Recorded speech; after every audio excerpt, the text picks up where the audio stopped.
And now we're live.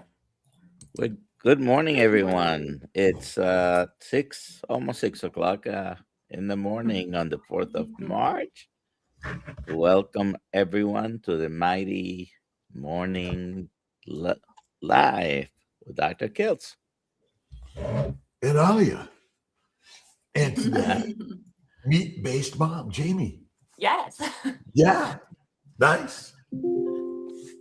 Go ahead and put in the chat where you're watching from, please.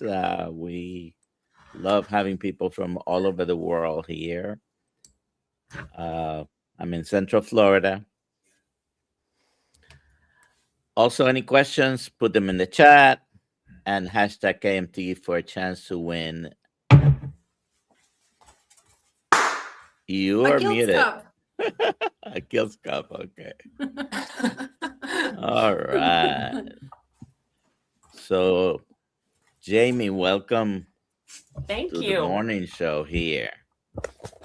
Why don't you go ahead and start introducing yourself and telling us your keto carnivore story. Okay. Well, I'm Jamie. I'm a Christian. I'm a wife. I'm a mom of 4 little ones. And I came to carnivore really for the weight loss. And I just stayed for everything else that I experienced. I said I was going to do this for 7 days. I thought it was kind of crazy. And then I'm in about 2 years. So still here. And I started my page just to share my journey and share how simple I believe it is and how I kind of incorporate my family into that. Um, they're not fully carnivore or anything, but when I really jumped into this lifestyle, I transitioned them to mostly a whole foods diet, really conscious of their blood glucose and sugar and carb intake, and saw them experience healing as well. So that's why I started my page, because I know how overwhelming that can be as a mom. Mhm. And I just felt like I should share. All right. So, what things did you have that you were able to improve by going Um, carnivore? so I'll start with a little bit of drama. I came from a long We history love of, drama. yeah, just a long history of chronic illness. I had autoimmune that hit me with the thyroid storm at 16 years old. And to put a long story short, they could not get my thyroid under control. So the standard procedure is to either remove it or to kill it with radiation. So that's what I went through. And I also had pretty good or pretty bad gut issues, pretty significant gut issues at the time that just kind of like snowballed for the next 15 years. Um, so I tried a lot of things to get better once I hit adulthood. Um, First, I went gluten free. I was having debilitating joint pain, and just awful IBS and bloating and pain. And the gluten free diet did help me, but it wasn't enough. But I did that for about 10 years, and I saw improvements in like the joint pain. And looking back, I'm pretty sure it was like a celiac disease situation. But I would never go back to eating gluten to find out for sure. But so the gluten-free diet did a lot for me. And then I finally started looking into just a deeper nutrition protocol. I went to some naturopaths throughout this whole journey. And I guess I should add, I did go to a lot of conventional doctors throughout my whole life too. And, they don't address your diet, they don't address your fuel, what's going in. Um, but eventually, on my own, I started looking into it. I did go to a naturopath, very expensive, all the supplements. It was very draining on the budget.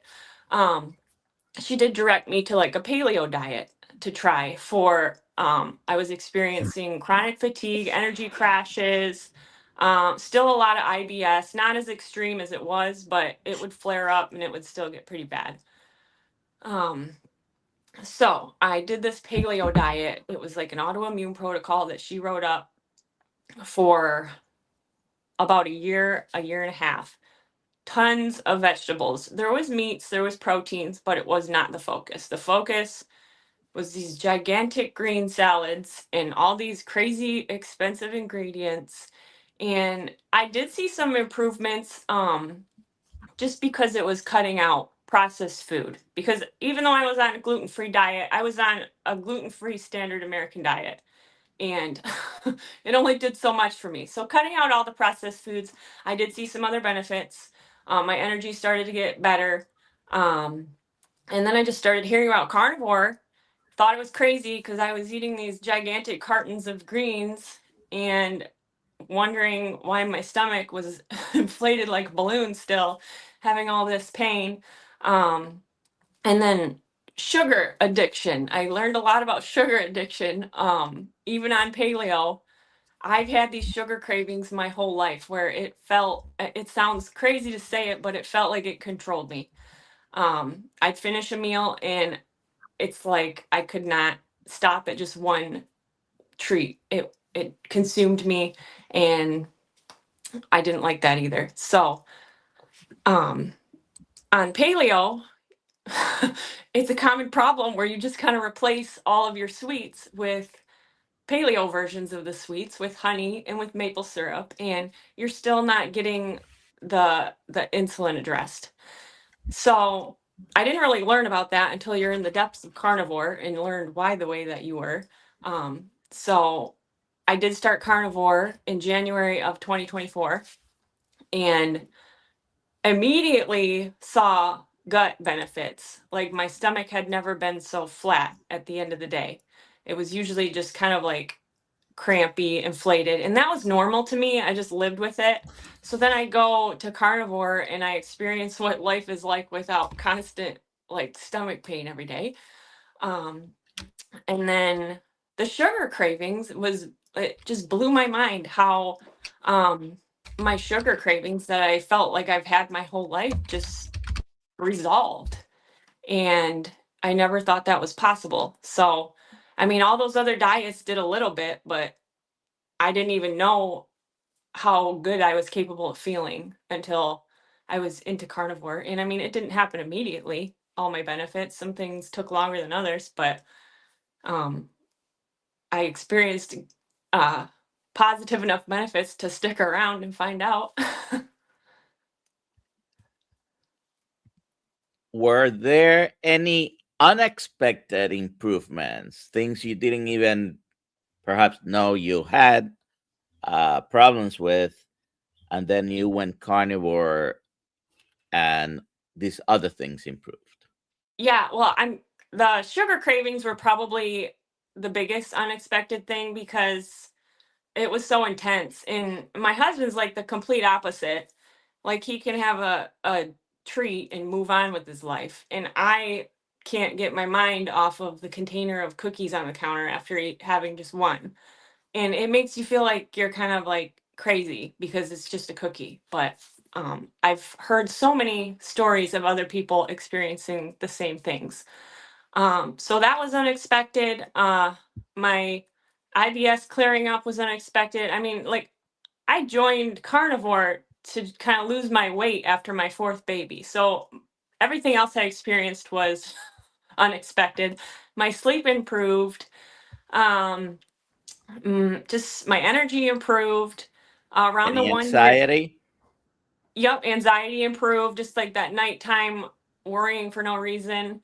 Um, that definitely improved. I wrote some stuff down so I didn't want to miss anything. Just the bloating, systemic inflammation. If you look at the picture a couple weeks before I went carnivore, I have a picture, and even just a month or two into carnivore, I hadn't lost a significant amount of weight. I lost maybe like 7 to 10 pounds, which I know is significant, but I look like I lost 20 pounds because the inflammation flushed out of my body. And that happened within just a couple weeks. Um, so that it was all just unexpected, pleasantly. If you have any questions for Jamie, please put them in the chat. We do have But I think let's see. Here's one. Do you eat high fat? If so, what is your go-to fat? So for the first year, I did lean on the higher fat end of carnivore. And I mostly eat ground beef and I eat eggs and I don't eat fancy cuts of steak. Like we're a family of 6 and it's not practical to feed us all ribeye all the time. So we do a lot of ground beef. I even like cold ground beef where I pour the fat back over it and stick it in the fridge. Like when I started carnivore, that would have sounded disgusting to me. So you can work your way up to that. Put some salt on there. It's like a no-bake cookie, really. But I guess beef fat and butter are my most common forms of fat that I consume. I'll do heavy cream sometimes, but I've never done like the cups and cups of heavy cream. I haven't tried any type of fat fasting or anything like that, but I just buy the fatty ground beef and that's mostly where I get my fat from. And then egg yolks. I did not do dairy for a while. I've been able to reincorporate dairy on a like limited basis. I try not to overdo it because it can kind of bloat my stomach up, but I will do some dairy, full fat, and that's mostly where I get my fat from. At the 2-year mark, I really got into exercise. So that's something that carnivore kind of like, it just kind of came along with it. I really got into lifting weights consistently. Felt like I had really good energy for that. So I played with my macros. I've kind of tried every version of carnivore at this point. I've tried lion diet. I've tried high protein. I've tried high fat. I've done like the sardine fast experiments and kind of fell maybe somewhere in the middle. And I think I switch it up sometimes too, just to experiment. when you do treat yourself with a steak, what's your favorite? Oh, it's definitely a ribeye. Uh-huh. Yeah. Lane K. Penny, do your children eat mostly meat too? I wouldn't say they eat mostly meat. I try to keep it as the foundation of their diet. So they're getting animal products at every meal and every snack when I can. It's not perfect. But I did notice a lot of benefits in my children when I started doing that, making sure they're always pairing good proteins, good fats, with the rest being whole, real foods, like things we ate 100 years ago. I just try to balance it the best that I can. And I also try not to be a tyrant to them if they want to make a decision about having a treat at a party or whatever the situation is. I feel like it just gives them a little bit of that decision making because I'm not always going to be here to keep them in my little health bubble. So trying to prep them to make good decisions and fuel themselves. Do you notice any changes in their behavior when they do eat Oh yeah, so they've too had, much? yes, they do, and their tummies aren't the same. Even their sleep can be affected. If there's ever accidentally some red dye that gets in there, which we really try to avoid, but it happens. Yeah, we notice. It's crazy. I can touch on my daughter though, so she started to experience a lot of chronic health symptoms and even some autoimmune markers in her blood work. The year she started kindergarten, so that would have been 2023. And we took her to some different doctors and she was marking positive for celiac disease, which also makes me feel like I probably had celiac disease too. But she was experiencing all these stomach aches, all these headaches, tired all the time, and she just wasn't herself. And it really concerned me. So I remember specifically where I was driving one day, like it's your baby and you don't know what's wrong. And I'm like, what am I going to do? And I felt the overwhelming like peace of God come over me, and it was like put into my brain that I need to get the junk out of our house. And at that point, I was on a pretty like clean paleo diet. It wasn't that bad. Like they were still eating a lot better than her peers in her classroom. But still, there was sugar, there was seed oils, and I just knew that I had to remove it. So then I removed it, and everything changed. She doesn't get those stomach aches like she used to.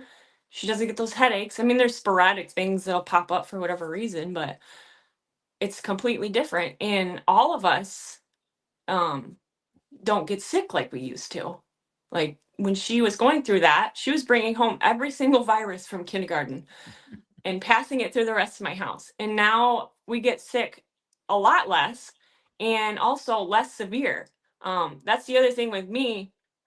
My immune system it seemed like it was non-existent because one of us would catch a cold and it might be a runny nose. But for me, it would take me out for a week, like bedridden. It was like I had no immune system left. And now, a lot of times when my kids get sick, I don't even get it. So that was also unexpected. I would say that wasn't just from carnivore. That was like years of trying to rebuild my immune system. But I think carnivore really bumped it up to the next level, and I feel a lot healthier. So there's my long answer to if my kids eat mostly meat. It's a good Dr. answer. Kiltz? Dr. Kiltz. Oh, he's on mute. You're muted. On my new internet that's fixed, isn't, but it's okay. So it goes. I mean, the simplicity of the story is that plants are poisonous and animal products are healthy, and not the lean stuff, the fatty stuff. Isn't that such a simple answer? Mm-hmm. And our children are suffering. I had terrible problems as a child, migraines, bowel problems. I couldn't read, kicked out of school eventually in a gang. And looking back now, I know it was that healthy, lean meat, plant-based, 3 meals a day plus and snacks, which damage, and that thyroid storm you had was plant goitrogens, and that was it. And so what's your mission? Why are you doing this? Why are you out there sharing? I just know how I felt at the beginning of just trying to change my nutrition and how overcomplicated it felt and overwhelming it felt because everyone's so deep into standard American lifestyle and diet that it seems impossible that it could be so simple and that it can be affordable. So that's really the motivating factor. It is so simple that it again, but our brain is challenged to think this way, and we are addicted to sugar. That's biologic. That's not pathologic, because the sweet sugars of fruits were not there all the time everywhere. Mm-hmm. And basically we're delivered propaganda that kind of keeps us sick. Mm-hmm. Terry wanted to know how many times a day you eat. So I am one of those rare carnivores that still eats 3 times a day. I know a lot of people are out there doing OMAD or 2 MAD, but I like 3 meals a day. I've tried fasting. I've tried 2 meals a day. Sometimes I will do 2 meals a day if I'm busy or for whatever reason it fits into my schedule. But for the most part, I am a 3 meal a day girl. Nice. Let's see. How do you deal with food at school or for lunch or parties? So I actually pulled my child out of school. That helped for sure because that was the biggest source of the poor nutrition was in the school. That was on my top 3 reasons of pulling her among a lot of other reasons. For myself at parties, I will typically either eat before or bring my own food or ensure that there's something there that I can eat. And I've never had any negative comments or feedback about it. My family is extremely supportive. They've seen what I used to be and what I am now, and there's nothing else to it. There's nothing negative about it. So as far as my kids, so I try again to let them make their own decisions within some guidance, like please eat your protein. If they want to have a treat at a party, what I usually do is we'll make something at home that I'm comfortable with them having. I let them help me. They love it. They love being in the kitchen. And we'll bring that to share. Or I let them have a treat with their cousins or whatever where we're at, and it's okay.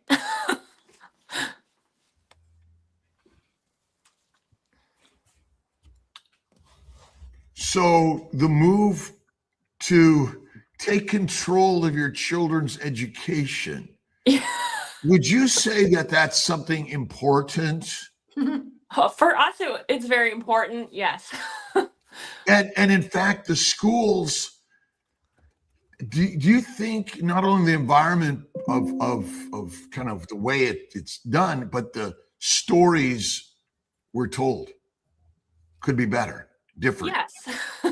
Yeah. Especially with the food, it could really start with the food, and I'm hoping to see positive changes in that, because I was in my daughter's classroom one day for their breakfast, and I just took note of what was in there, of what was being served for the breakfast, and I went home, added up the grams of sugar, and I mean, granted, it's including fructose and fruit sugar, but their fruit is like a fruit cup in fruit juice. It's not like it's not it's not good. It was over 100 grams of sugar in the breakfast.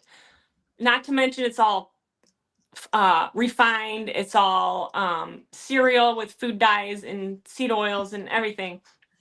And then there's like treats every day, all day. They're motivated with all this sugar. Like if you do a good job, you'll get a lollipop or whatever it is. And it's just not a good model to me to motivate children to behave with sugar. And then, I mean, that was the other thing. I know pulling her out of school obviously gave us less exposure to viruses, but she was in kindergarten and she was stressed out. Like, why are we sending our kindergartners to be stressed out? They have a whole lifetime to deal with that. They don't need to be Yeah. dealing with that in kindergarten. I mean, there was kids that weren't so nice. Just being gone from your parents for 7 hours a day, that's stressful on a kid, even if they don't realize it. Like we'd pick her up from school and she just wasn't the same kid. It was sad. So we didn't stay very long.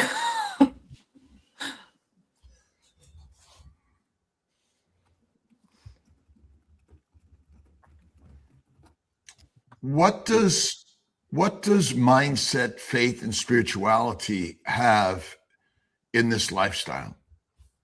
I say it has a lot to do with this lifestyle. Your mindset, especially, like I guess my mindset now is it would never be worth it for me to go back to eating how I used to just for a moment of enjoyment of something. Um, it just wouldn't be worth it now that I've experienced what it feels like to be healthy. I would never want to go back to that. And then, like, so many people say, oh, I would do anything for my kids. Well, if that's your mindset, then you have to be willing to do that. I would do anything for my kids. Well, are you going to get healthy for your kids? That's huge. That's a huge part of the mindset. And then obviously faith. I am a believer in Christ, and faith has everything to do with everything. So it can be scary at first, to go against the grain and wonder if you're wasting your time. But I guess that's where faith comes in, and also faith that things don't always look, or they're not going to turn out the way that we think they're going to turn out. But if we're putting our faith in God, they're going to turn out the best that He has for us.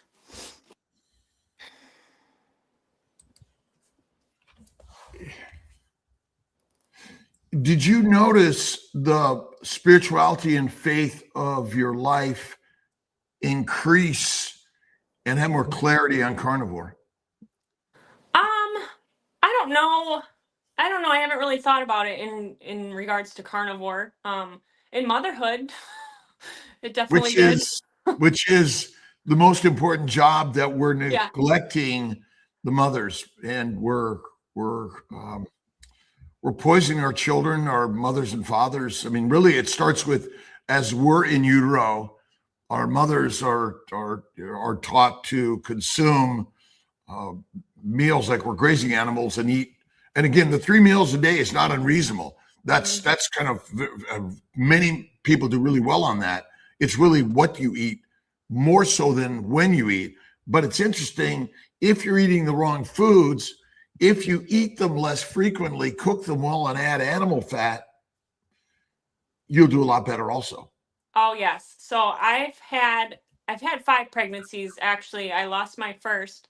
But then my following 3 pregnancies was very standard American diet. I gained a wild amount of weight, felt awful, felt tired. I had all the same gut issues, but it's only heightened when you're pregnant, and the soreness everywhere. And then my 4th pregnancy came along, and that's when I really started cleaning up my diet. And even though it wasn't carnivore yet, it was a paleo, clean paleo version. That pregnancy was like completely different, just wildly different in every way. I did not feel horrible through that pregnancy at all. I worked out through the pregnancy.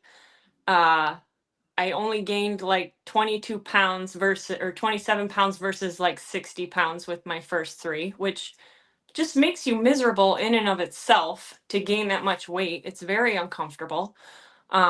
So even just going to that, I saw a wild amount of benefits of having a clean eating pregnancy versus not.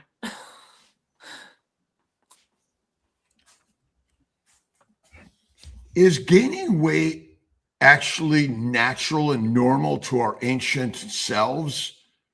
But Not excessively, no. I didn't get there. Okay. But could it be our brain actually knowing something's coming? And that we have labeled it as pathologic, but it's the most physiologic thing you can do, because a mother that doesn't have enough fat can't build their babies. Yeah. Yeah. I don't think it takes 60 pounds of it. It depends on what's coming. Yeah. In my case, I felt a lot better when I kept it in control, and I only gained what I felt like what I needed to gain. But I will claim that it's not the fat problem. It's the food that's poisonous that makes us miserable, not the obesity. Obesity is not a disease. It's a physiologic path to survival. Yeah. And we've made fat and obesity a disease when it absolutely is not. Because we get that way because we're eating the ancient diet of the fall to get fat for the hibernation, migration, gestation, and living in the cave, or the protection out of the elements. I mean, technically, polar bears don't hibernate. They just gestate, and they cave. They're not in the same state as a brown black bear. Yeah.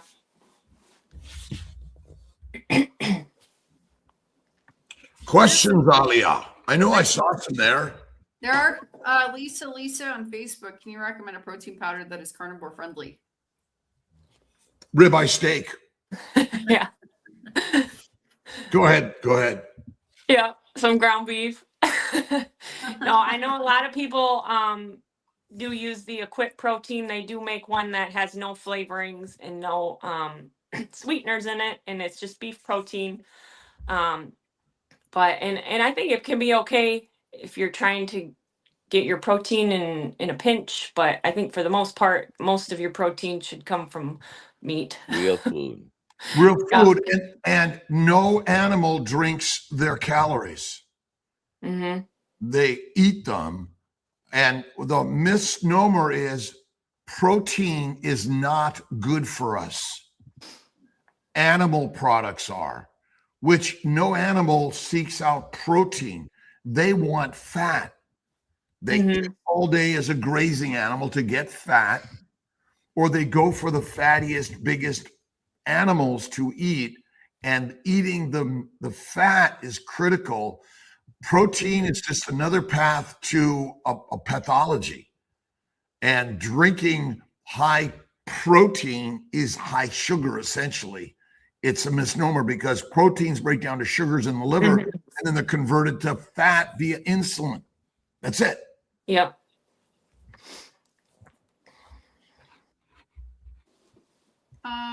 Jeff Sullivan, did you notice that when you lift weights or work out that you hardly get sore at all? Yes, I do. It's nice. Devin Dean, do you do intermittent fasting? Well, I try my best in most cases to stop eating after dinner and then not eating until breakfast. I don't really push it. I just kind of eat breakfast when I'm hungry. I don't try to do I have tried to do extended fasting here and there, but I don't like it. How long have you done it for? Any extended fasting? I did a 24-hour maybe a year or so ago. So it wasn't for me. But I do try not to eat between dinner and breakfast, and that's good for me.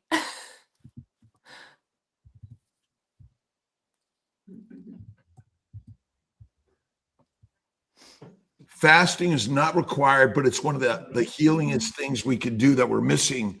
And when you go to the doctor, when you go to the hospital, they put an IV full of glucose, and then they keep it in you, and then they feed you 3 to 6 grammar school meals a day, which is full of plant sugars and lean meat, which is not healthy for us.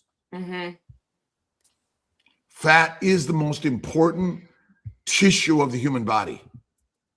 Yes. No fat, no babies. Yeah, I did try dropping my fat and upping my protein and playing around with the macros, and it just doesn't feel as good. It's pretty obvious. You start to experience low energy. Your food cravings can come back. That's a big one. Like cravings for other things can come back when you're not getting the good fat. I've noticed. When we use the word good fat, what are we talking about? Animal fat. Yeah. Like there's nothing but animal fat, right? Technically. Yeah. What does your extended family think about your way of eating, and friends and the circle of friends?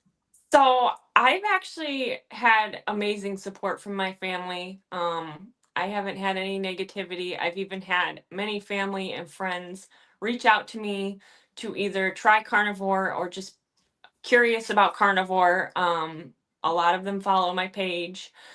I share a lot of my personal social media as well. And I mean, I'm sure there's people out there that think I'm nuts, but that's okay.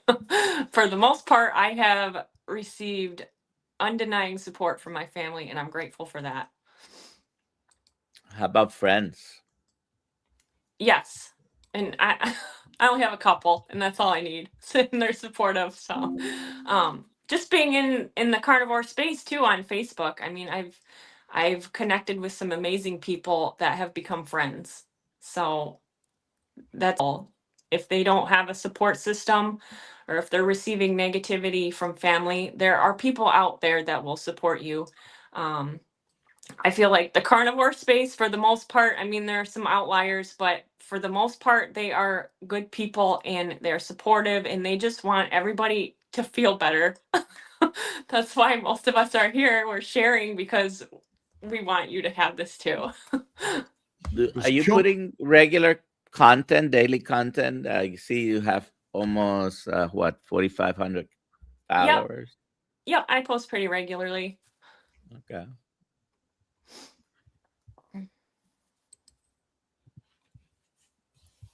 Where's a great place to get support, Dr. Nelson? Well, the Kiltz Mighty Tribe, come and join our community. How much is it, Alia, to be a member? It's it's free. You just have to give your email address over. We have 3 Zoom calls within the community. If you want to become a Kiltz Health certified coach, we can do that also for you.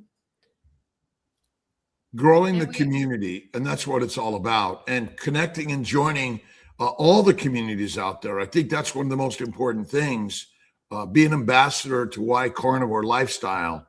And I'd say carnivore lifestyle is probably the best label, because you can eat some plants from time to time, well cooked with a lot of fat added, but it's not our staple. Yeah, we were ancient hunters and omnivores that focused mostly on the animal products and ate small amounts of plants from time to time. But sometimes you looked over and saw one of your brothers or sisters that ate the wrong plant. Now, I'm going to put you on the spot, Jamie. Are you a member of the Kiltz Mighty Tribe? I am not, but I'm going to have to do that after we get off here.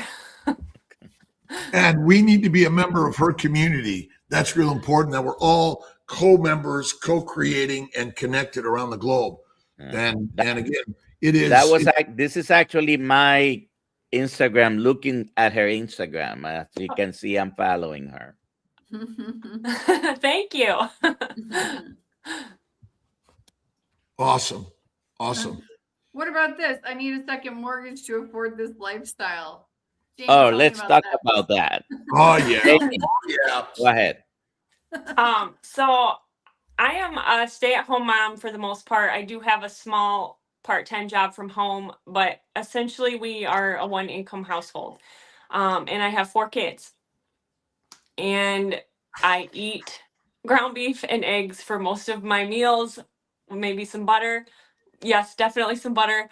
And I love it. And I actually don't feel the need to incorporate all this expensive steak. I mean, yeah, it's delicious, but as far as practicality and deliciousness, I am happy with ground beef and eggs. There are cheaper cuts of steak. You got to learn how to cook them. Learn what you can do to make them tender. But to me, I have not experienced where I need a second mortgage. I have actually experienced the opposite, where I feel like I save money doing this. And I'm coming from that paleo gluten-free diet where a loaf of bread was like $9. So a pound of ground beef where I'm at is, you can usually get it for under $5 a pound. And I personally don't feel the need to get the most expensive beef or the most expensive eggs. If you can afford the cheapest ones, that's fine. That's what I buy. It's still significantly better than anything else you're going to be purchasing. So, I mean, it sounds like it would be expensive when you are only eating meat, but once you get into it and you start doing it, buy beef in bulk, buy eggs in bulk, get some chickens. That's what I have. they're a little bit on strike right now because there's still snow on the ground, but ground beef and eggs, that's how you do it. Well, most people that go to work will often have the habit of stopping somewhere and getting a cup of coffee and Hmm. maybe cheese and egg bagel, right? Yeah. That's, that could easily be $10, right? Yeah. Well, that's 2 pounds of ground beef, right? If Hmm. the average cost might be about $5 right now. Yeah. And then you go on to go to work, and you might have bought some snacks. You're snacking. You Yeah. go to lunch, Exactly. and you have to get lunch at wherever nowadays. A lunch might be $15. Yes. On a fast food restaurant. I'm not talking sitting down Yep. lunch, right? I mean, it is not even noon, and you have probably spent $25, and you never got a truly nutritious Yeah. meal. So the argument is because you're thinking, the people who make the argument are thinking they don't even notice everything they spend on this other junk. Yeah. I guess a pound of lettuce versus a pound of beef. What's the price difference? I don't know. I I don't think know. a head of lettuce is usually a couple bucks, but it's not gonna go very far. Yeah, I don't know that. But it's mostly, I call nature's toilet paper lettuce, salad. It's gonna go straight to the trash. It just sits in the fridge and rots, so it's a waste of money. And it's not a Yes. nutritionally dense food anyway. So Yeah. And it's poisonous. Mm-hmm.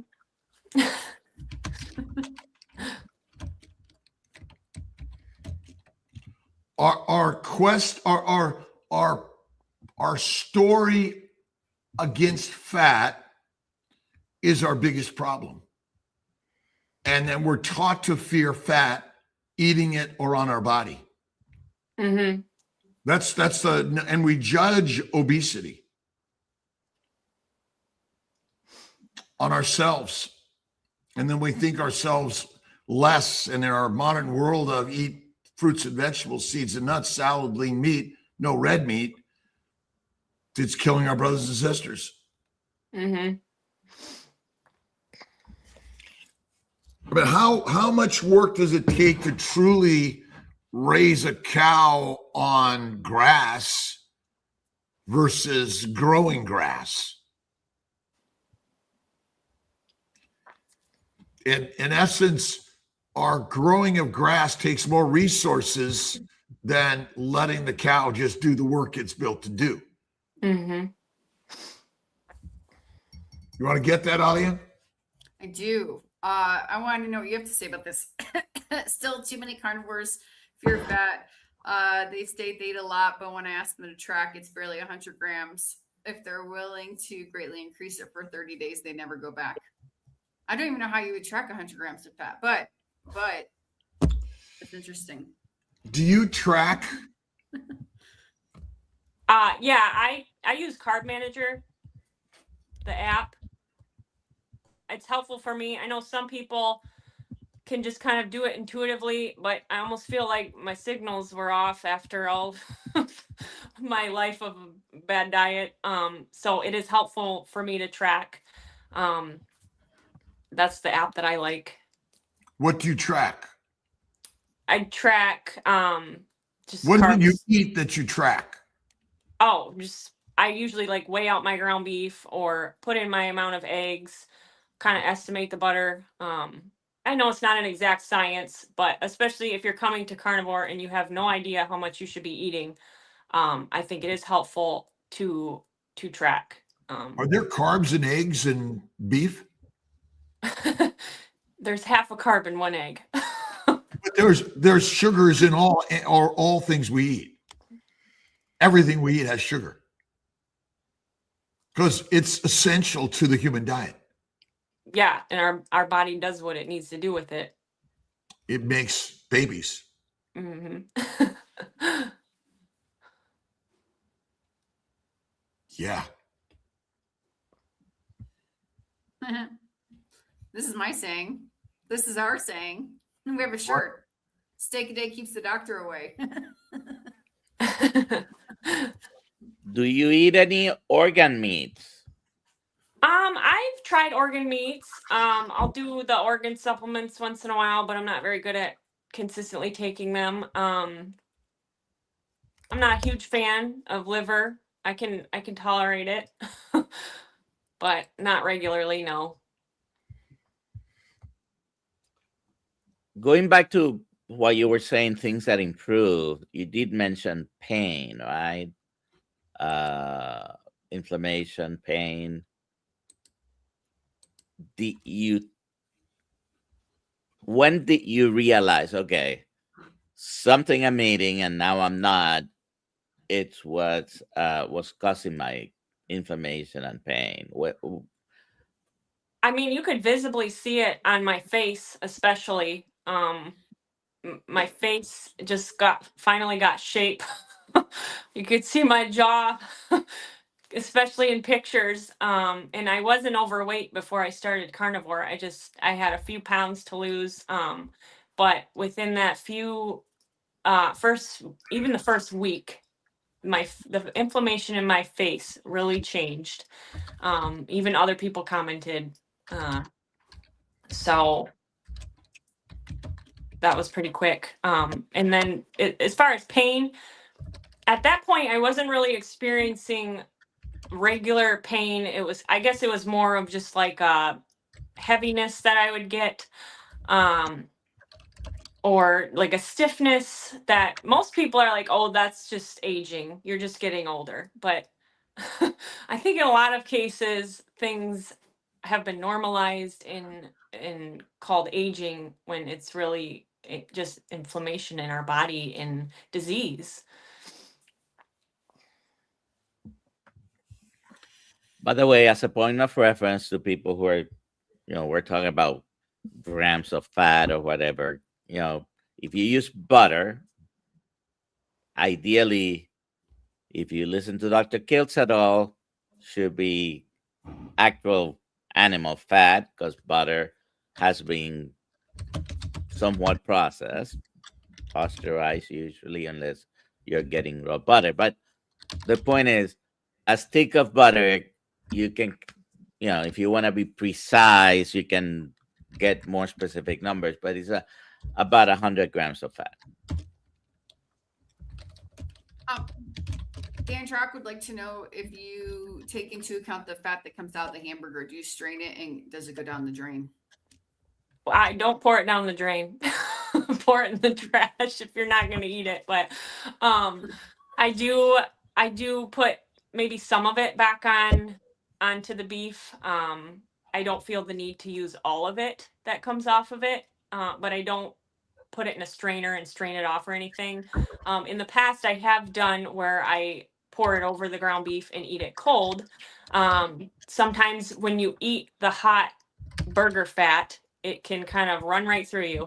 But if you eat it cold, you can kind of resolve that issue. If you are wanting to consume the fat off the burger, eating it cold can kind of help the bathroom issues because the hot fat can digest very quickly. Let's see. Do you drink coffee? Yes, I do. I have had to cut back significantly. I don't know why, if it's just my body like processes things more sensitively or more efficiently, but I cannot drink caffeine like I used to. I used to drink a good pot of coffee a day, and now I am maybe 1 cup of regular caffeinated coffee, even decaf. If I have a cup of decaf after dinner, I can feel it around 3 a.m. I'll wake up. The caffeine just became, I just became very sensitive to caffeine after being on carnivore for a while. So cut back, but still have a little bit. I enjoy it. And if I keep it under control, it doesn't seem to do me many negatives. Lions Danavore podcast. I'm in a bodybuilding contest, and I was curious if tracking macros is something I should be doing. I feel amazing, though. Wouldn't it be counterintuitive if I force myself to eat more? Dr. Kiltz, Jamie, Dr. Nelson. I think if you feel amazing, then you're probably doing it right. I mean, the only track you need to do is the one you left for other people to follow. To me, that's who we really are. That's our ancient nature. We know what right looks like. And Jamie, it sounds like you're following what true right looks like. And you're helping your children follow the same thing in how we're living a carnivore, Christ carnivore lifestyle. To me is like the way. It's the ultimate combination. Ultimate combination, the Lion of Judah. He's the king, but everyone thought he was a sheep herder. He was, but sheep herders are not sheep. They're the actual guides of the sheep, which is saying you are a lion, not a sheep.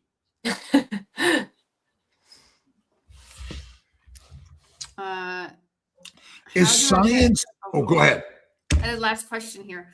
How do I get my wife and 4-year-old daughter on board? They eat sugar all day, and daughter has constant tantrums. They think I'm the crazy one. Who's the lion of the house? The leader.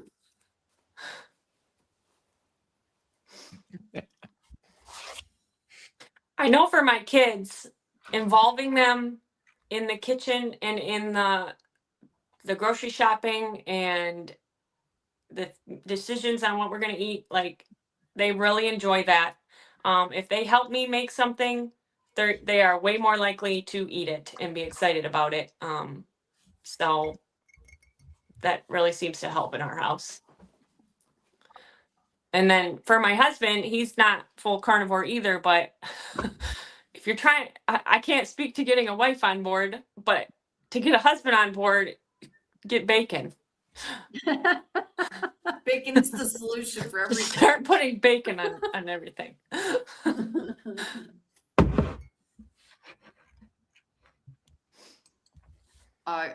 Get it out of the house. Someone said that's going to be impossible because Sean's wife and kids only eat carbs and sugar. Get the crap out of the house. Get it out of the house. Mm-hmm. They're gonna, after the cravings are over, they're gonna thank you. Yep. What would be your advice to someone who's watching and is carnivore curious, hasn't made a decision yet, but they're looking into it? What would you tell them? I think people can get overwhelmed because they see people going on this way of eating and they stay on it forever. So when you haven't gotten to that point yet, they might feel like if I do this, I'm going to have to do it forever. Just start with 30 days. Just start with a goal of 30, 60 days, whatever it is. Just start with that goal. I mean, that's kind of what happened to me. I said, I'm just going to try this for a week. And then I felt so good after a week that I said, okay, I'll try it for 30 days. And then I said, I'll try it for 90 days. And then I said, I'm just going to keep doing it. So take it one day at a time. And then once you do start, don't compare yourself to other people's healing. Because if you're a few weeks in and you're like, well, I haven't healed yet, I haven't experienced this and this, what everyone else is saying yet. Don't compare yourself. It takes a long time to heal. I think we rush it, but we come from decades of not fueling ourselves properly and all of these ailments as a result. And we think we're going to fix them in 30 days. You just gotta, you gotta be patient, and you can't compare yourself to what somebody else experienced. But I think making small commitments at first can be a little bit easier to swallow than saying, I have to do this for the rest of my life. You're a lion. Why wouldn't you? We've been corralled, domesticated, and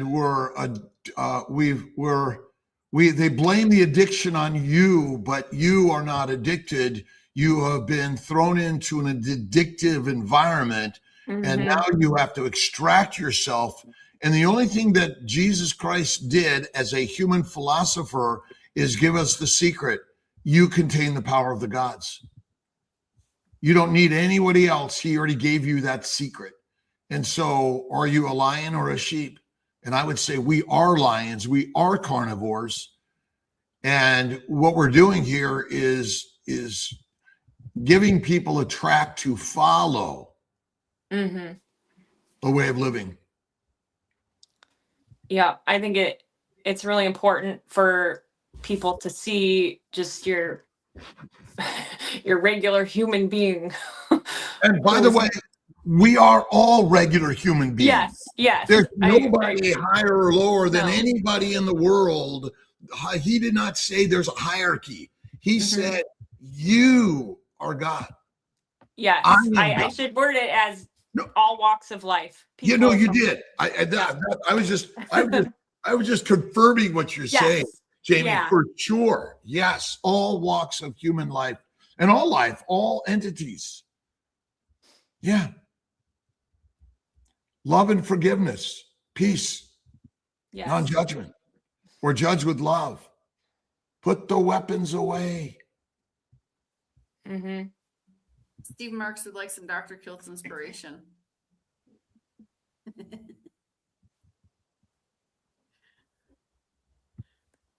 Falling off the wagon. Well, that's natural for all of us. He hung out with sinners. Remember that. And he was saying, you're okay. That's natural. You're a human being. We just keep on getting up every day. He pushes us off the wagon. We don't fall off. He kicks us off. Strength, training grounds, critical. Suffering is strengthening. Remember, I always ask the question, who creates everything? Answer is God. So, in fact, he causes it all, and we're going like, what? Yep, he does. For a reason you may not understand right now. I think that's what you're saying. Made perfect in our weakness. Yeah. I am a sinner. And we're seeing the world throw the sinners under the bus. I think it's just a reminder we're all that. We're all imperfect. It's time. It's time for the giveaway. Somebody's winning a Kiltz Cup today. Let's see who it is. I've got a non-Kiltz Cup. Well, it's a Kiltz Cup because it's in my house. I got to bring some new ones. I may even add some handles onto a few of them. We'll see. Oh, interesting. I think it's Jianna. Jianna, congratulations. You just won a Kiltz Cup. Please email me, alia@drkiltz.com, and we will get that shipped off. There you go. All righty. So have a great day, everyone. If you want to follow Jamie, this is her Instagram. You have a great Wednesday. The ones that are taking the course, we'll have a Q&A at 3 p.m. And otherwise, we'll see you tomorrow morning at 6 a.m. in our morning live. Meat-based BAM. I'm on. Yeah. Thank you. All right. Bye, everybody. The meat makes the mind masterful.